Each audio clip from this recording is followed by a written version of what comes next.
Že toto video bude o tom, ako Charlie Kirk, ktorý bol vždy extrémne proizraelský, najväčší nežidovský obhajca Izraela, bol zastrelený akurát v čase, keď sa zdalo, že sa začína od Izraela trochu dištancovať.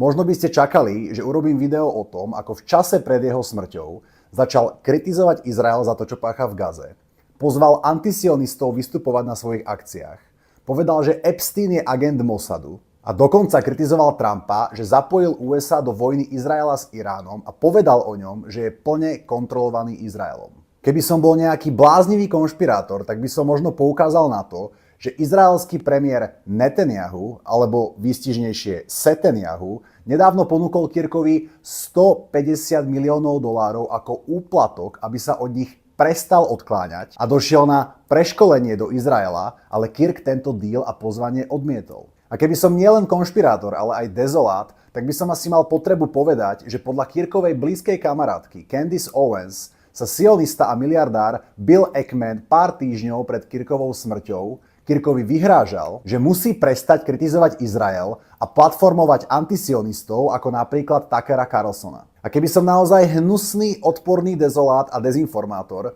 tak by toto video pravdepodobne obsahovalo aj informáciu o tom, ako sa Kirkov blízky kamarát vyjadril, že Kirk mu nedávno povedal, že sa bojí, že ho Izrael dá zabiť.